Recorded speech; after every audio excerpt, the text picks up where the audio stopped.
Amoureux de la musique, salut et bienvenue. Le musicien très amateur que je suis se devait de vous parler d'un instrument dont il ne saurait se passer plus de 24 heures. En plus d'être l'instrument que je maîtrise le plus sereinement au monde, peut-être le seul d'ailleurs, il s'agit également du plus connu et du plus joué au monde. Aujourd'hui on va donc parler de l'harmonica. Quoi? De la guitare. Ouais. Non mais de l'harmonica, non mais sérieusement.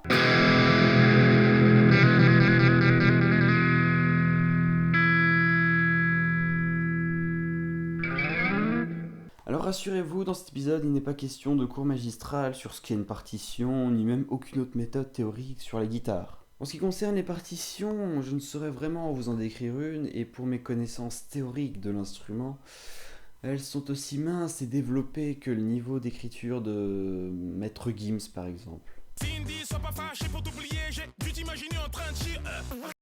Euh, Désolé. On raconte que les guitares ont été inventées il y a déjà plusieurs siècles déjà, mais les premières preuves de son existence remontent seulement au XVIe siècle. On appelait alors quinterne ou guiterne la première guitare connue, apparue au même siècle. Elle ne possédait pas 6 cordes, comme on connaît l'instrument actuel, mais 4 séries de 2 ou 3 cordes.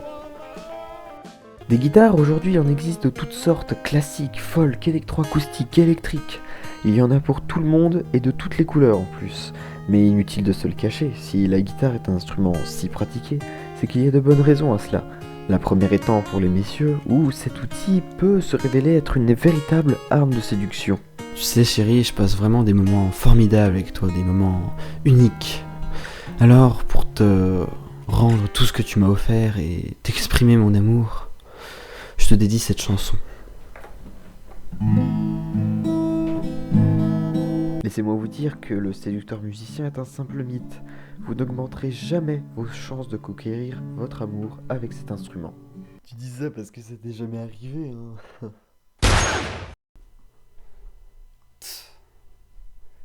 Ouais, pourtant il a pas tort ce boulet. Ça marche vraiment ce truc? Et c'est ainsi que l'émission Décibel prit fin.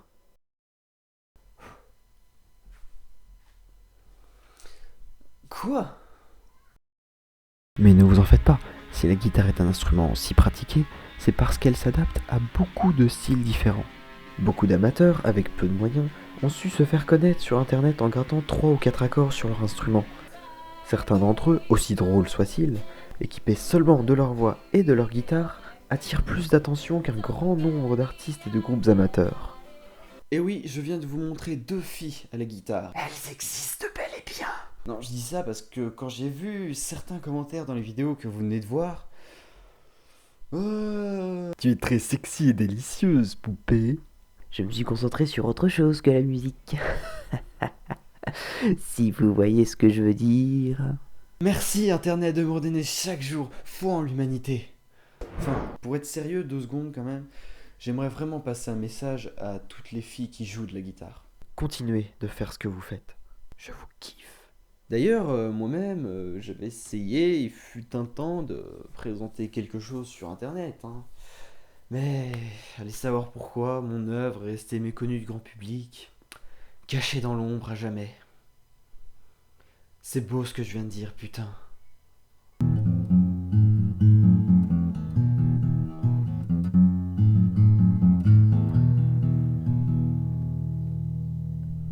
Alors c'est pas mal, hein? Ouais, j'avoue que j'en suis assez fier quand même.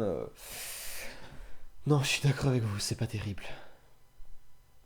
Pour d'autres personnes, la notoriété que ces musiciens ont créée leur a tout simplement permis de vivre de ce qu'ils aiment faire. Et ça, c'est beau. En effet, de plus en plus de personnes se servent du merveilleux outil qu'est Internet pour partager leur passion, sans penser que cela pouvait aller aussi loin. Mais je m'égare, cessons de vanter les qualités de l'internet.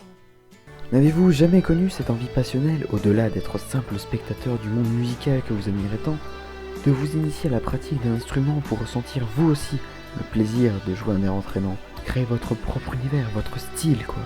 Chaque musicien a été, à un moment ou un autre, influencé par des artistes qu'il admire. En effet, lorsque l'on débute, on a cette tendance à s'identifier à ce musicien qui nous inspire chaque jour. Par exemple, Elvis Presley a énormément influencé le style musical des Beatles. Et les Beatles, à leur tour, ont influencé entre autres de nombreux groupes dont je ne détaillerai pas la liste au risque de prolonger la durée de cet épisode d'une bonne demi-heure. Et les Beatles ont aussi inspiré Lady Gaga. Hein. Hélas, hélas. Cela peut laisser rêveur, tous ces musiciens s'adonnant corps et âme pour leur première raison de vivre. Vous aussi, vous pouvez faire comme eux. Faites de la musique, créez, allez-y. Et d'ailleurs, c'est ce que je vais faire aussi.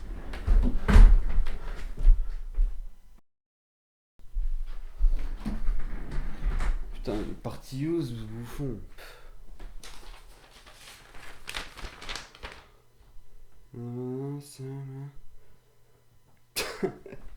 Ouais, il a oublié 2 pages dans son script, le bouffon. Bouffon.